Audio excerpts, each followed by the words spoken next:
Antes de orarmos, quero que você pare por um instante. Respire fundo. Silencie o barulho ao redor e permita que a palavra de Deus fale com você. Porque antes de abrirmos os lábios em oração, precisamos abrir o coração. E é isso que o Espírito quer fazer agora. Tocar o mais profundo do seu ser. A Bíblia diz em 2 Timóteo 3:1-5. Saiba disto.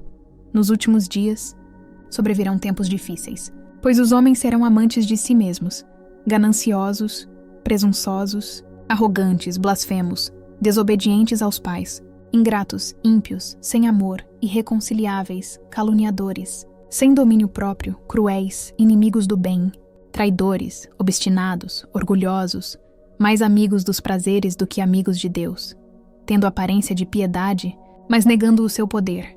Essa passagem é como um espelho. Ela não foi escrita para que olhássemos o erro dos outros, mas para que examinássemos o nosso próprio coração. Paulo não descreve apenas o mundo do fim dos tempos. Ele descreve a alma humana quando se distancia de Deus. Quantas vezes, mesmo crendo, ainda lutamos com o egoísmo, com a ingratidão, com o orgulho. Estar dentro de uma igreja não nos torna imunes ao pecado. Caminhar com Deus não significa que a carne deixa de nos atrair. Pelo contrário, quanto mais nos aproximamos da luz, mais enxergamos as sombras dentro de nós. E é por isso que o alerta de Paulo é tão urgente. Ele nos chama a não ignorar nossas fraquezas, mas a levá-las diante do altar, com humildade e arrependimento.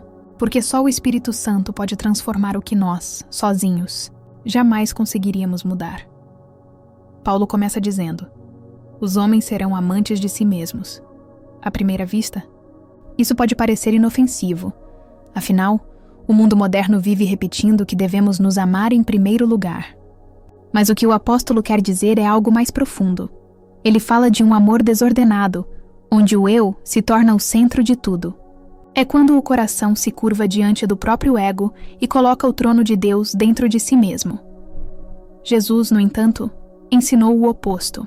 Em Mateus 16:24, ele disse: se alguém quiser vir após mim, negue-se a si mesmo, tome a sua cruz e siga-me.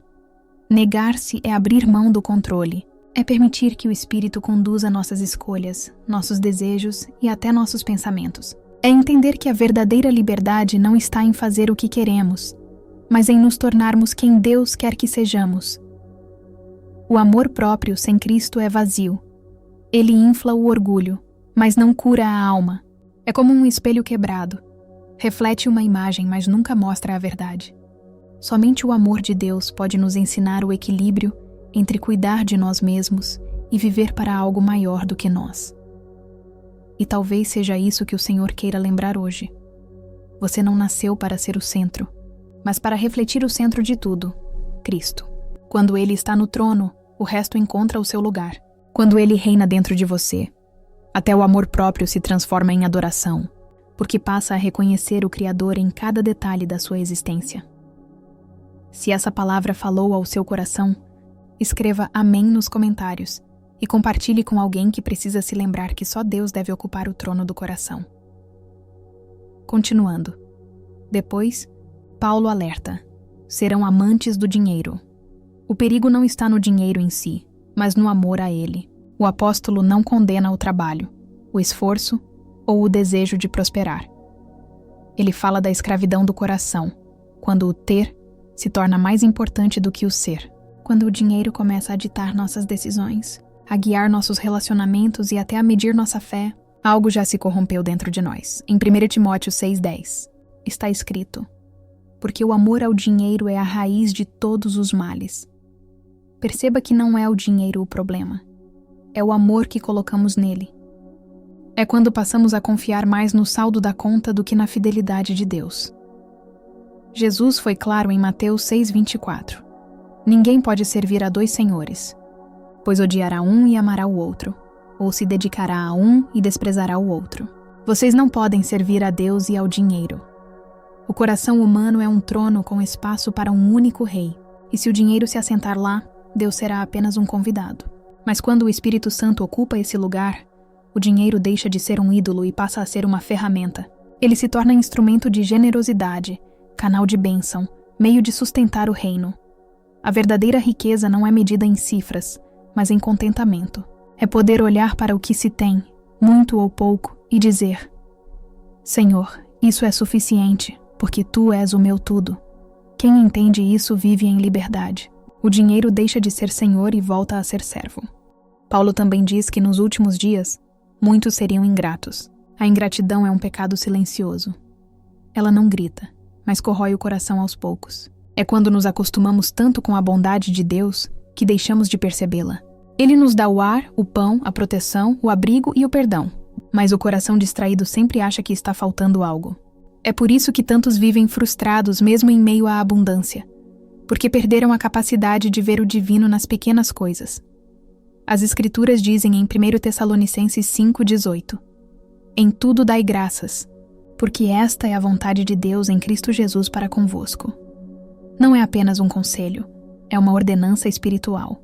Deus sabe que a gratidão abre portas no coração que o orgulho mantém fechadas. A alma grata não vive reclamando da falta, mas celebrando a fidelidade. E quanto mais ela reconhece o que Deus já fez, mais preparada está para receber o que ainda virá. A gratidão não depende de circunstâncias, depende de perspectiva. Mesmo quando o chão parece desabar, quem tem um coração grato continua firme, porque sabe que a fidelidade de Deus não muda, como está escrito em Lamentações 3, 22, 23. As misericórdias do Senhor são a causa de não sermos consumidos. Elas se renovam a cada manhã. Grande é a tua fidelidade. Cada amanhecer é uma nova chance de lembrar que Deus continua aqui, sustentando, perdoando, renovando. Paulo também fala de algo assustador. Terão aparência de piedade, mas negarão o seu poder. Isso significa que haverá pessoas que parecem crentes, falam como crentes, agem como crentes, mas vivem sem o poder de Deus em suas vidas. É a religião sem transformação. É o louvor nos lábios, mas o vazio no coração. Jesus advertiu sobre isso em Mateus 15:8. Este povo me honra com os lábios, mas o seu coração está longe de mim. E essa é talvez a mais sutil das armadilhas espirituais. Acreditar que ter uma aparência piedosa é o mesmo que ter uma vida espiritual profunda. Mas o Evangelho nunca foi sobre aparência. Cristo não morreu para que vestíssemos uma máscara de santidade, mas para que fôssemos libertos de dentro para fora. A graça não é uma roupa bonita, é uma ferida curada, é um coração restaurado. Quando o Espírito habita em nós, o poder de Deus não é apenas falado. Ele é sentido, vivido e visto. Não basta parecer de Deus, é preciso ser de Deus. E ser de Deus é ter o coração entregue, o orgulho rendido, os pecados confessados, o altar reacendido.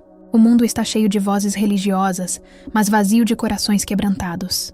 Que o Senhor nos livre de sermos parte dessa geração que fala de fé, mas vive sem fé. Que Ele encontre em nós não uma aparência, mas uma verdade, o reflexo vivo do amor que nos alcançou. Quando deixamos que o Espírito Santo renove nossa mente, algo profundo acontece dentro de nós. De repente, aquilo que antes nos feriam já não tem o mesmo poder. As palavras que antes nos abalavam passam a perder o peso, e as situações que antes nos deixavam desesperados agora se transformam em oportunidades de amadurecimento. É o Espírito Santo quem muda o filtro da nossa visão. Ele não muda o mundo ao redor. Ele muda a forma como o vemos.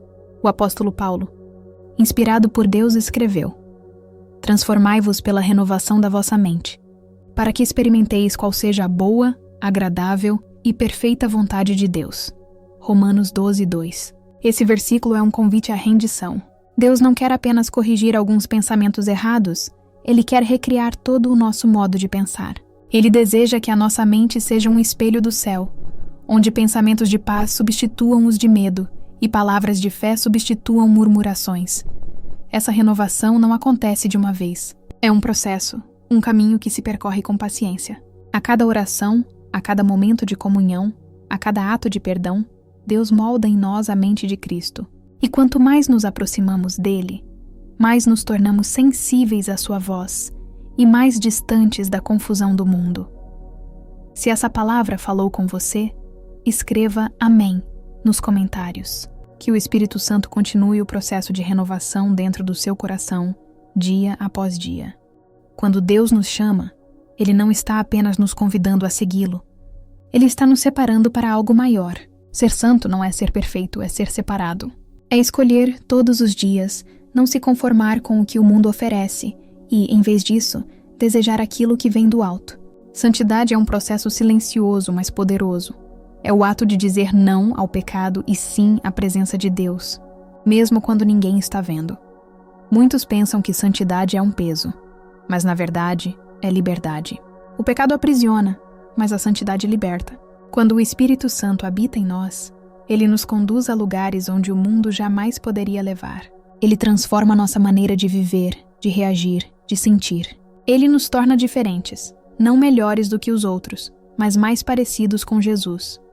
E é nesse processo que Deus começa a usar a nossa vida como testemunho. A santidade atrai a presença de Deus. E onde a presença dele está, o impossível se torna possível. Cada passo em direção à pureza é um passo rumo à plenitude. Não se trata de aparência, mas de essência. A santidade verdadeira nasce do coração quebrantado, daquele que reconhece sua dependência total de Deus. E quanto mais nos aproximamos dele, mais percebemos o quanto precisamos dele. Um coração quebrantado é o altar onde Deus mais gosta de habitar. Ele não busca corações perfeitos, ele busca corações dispostos. O quebrantamento não é sinal de fraqueza, é sinal de entrega. É o reconhecimento de que sem Deus nada somos e que só nele encontramos força para continuar. Quando nos rendemos verdadeiramente, algo acontece dentro de nós. A dureza se transforma em sensibilidade, o orgulho em humildade e a indiferença em amor. O Espírito Santo age onde há rendição, e é nesse espaço de vulnerabilidade que ele realiza os maiores milagres. Quantas vezes tentamos manter o controle, esconder a dor, fingir que estamos bem, mas Deus não pode curar aquilo que escondemos. Ele só transforma o que entregamos. Por isso, abra seu coração diante dele hoje. Chore se for preciso. Fale com sinceridade. Diga a ele o que você sente, mesmo que as palavras sejam confusas. Deus entende lágrimas melhor do que discursos. E enquanto você se derrama diante dele, ele começa a restaurar o que parecia perdido. Ele costura feridas invisíveis, renova esperanças antigas e traz de volta a paz que o mundo tirou. Há poder na rendição. Quando você se ajoelha, o céu se move. Quando você se cala, Deus fala. Quando você se entrega, ele age. Existem dias em que tudo ao redor parece ruir. O coração pesa, a mente se confunde e a fé parece distante. Mas mesmo no meio do caos, há uma voz que nunca deixa de falar. É a voz do Senhor, suave, firme, inabalável. Ela não grita, mas acalma. Ela não impõe medo, mas traz paz. O mesmo Deus que mandou o vento cessar e o mar se acalmar é o mesmo que hoje fala com você. Ele não mudou. As ondas podem rugir, as circunstâncias podem parecer fora de controle, mas ele continua no comando. Nada foge do seu olhar, nada escapa do seu propósito. Quando você silencia o barulho do mundo e decide ouvir a voz dele, algo dentro de você muda. A ansiedade se desfaz, o medo perde força e o coração encontra descanso. A presença de Deus é o abrigo seguro para quem está cansado, o porto para quem está perdido, a paz para quem não entende mais nada. E talvez você esteja nesse exato momento enfrentando algo que não faz sentido. Saiba, o mesmo Jesus que acalmou o mar está acalmando o seu coração agora. Ele não promete ausência de tempestades, mas garante presença constante no meio delas. Não olhe para o tamanho das ondas. Olhe para o tamanho do Deus que está no barco com você. Há momentos em que oramos, choramos, clamamos, e tudo o que ouvimos é o silêncio. Esse é o instante em que muitos desistem, pensando que Deus os esqueceu. Mas o silêncio de Deus nunca é ausência. Ele é preparação. O que parece demora, na verdade, é Deus alinhando cada detalhe, moldando nosso coração e testando nossa confiança. É no silêncio que ele observa se ainda confiamos mesmo quando não sentimos nada. Se ainda cremos mesmo quando não vemos resultado algum. Porque fé não é sobre perceber, é sobre permanecer. É sobre continuar acreditando que Deus está agindo, mesmo quando tudo parece parado. Talvez Deus esteja te ensinando a ouvir o que não se ouve, a sua voz nas entrelinhas da espera. É ali, na quietude, que ele fala mais profundo. Ele está te preparando para carregar algo maior do que o que você pediu. O silêncio é o intervalo entre a semente e a colheita. E toda semente precisa de tempo no escuro antes de florescer. Por isso, não desista. Não pare de orar só porque o céu parece fechado. As promessas de Deus não morrem no silêncio. elas amadurecem nele. Deus nunca pediu que fôssemos fortes o tempo todo. Na verdade, ele se revela justamente quando nossas forças acabam. É nas fraquezas que a graça se manifesta, é nas quedas que aprendemos a depender e é nas dores que descobrimos o poder do consolo divino. Paulo entendeu isso quando ouviu de Deus: a minha graça te basta, porque o meu poder se aperfeiçoa na fraqueza. 2 Coríntios 12:9. E essa verdade continua ecoando até hoje. Você não precisa provar nada a ninguém. Você só precisa descansar no fato de que Deus é forte onde você é fraco. Cada lágrima que cai diante de Deus é uma semente de fé. Cada oração feita com um coração cansado é um grito que o céu escuta. E quando você pensa que chegou ao fim, é justamente aí que Deus começa. Ele não precisa de super-heróis. Ele precisa de corações sinceros. Não é o tamanho da sua força que move o impossível. É o tamanho da sua confiança. Mesmo ferido, mesmo cansado, continue se apoiando na promessa. Porque no tempo certo, a força de Deus vai se levantar dentro de você. E aquilo que te derrubou antes será o que te levantará agora. Tudo o que Deus faz em nós tem um propósito. Cada processo, cada lágrima, cada silêncio e cada milagre fazem parte de uma obra maior, a de nos tornar mais parecidos com Cristo. Essa é a verdadeira transformação. Não apenas mudar o que fazemos, mas quem somos por dentro. Quando o Espírito Santo habita em nós, ele começa a reconstruir tudo. Ele muda a forma como pensamos, reage aos nossos medos e acende em nós uma chama que o mundo não pode apagar. Aquilo que antes te prendia perde poder, e o que antes te destruía se torna testemunho da graça. Deus não apenas quer te abençoar, ele quer te transformar. Ele não quer apenas resolver os seus problemas, ele quer te preparar para viver algo eterno. E esse processo começa agora, no exato momento em que você decide se render de verdade. Então, feche seus olhos por um instante. Respire fundo. Peça para Deus transformar sua mente, renovar seu coração e te separar para os planos dele. Porque quem é tocado por Deus nunca mais é o mesmo. Que esta oração seja o início de uma nova estação na sua vida. Uma vida de entrega, propósito e poder espiritual. Se essa palavra falou com você, escreva Amém e compartilhe esta oração para que mais corações sejam alcançados pela presença de Deus.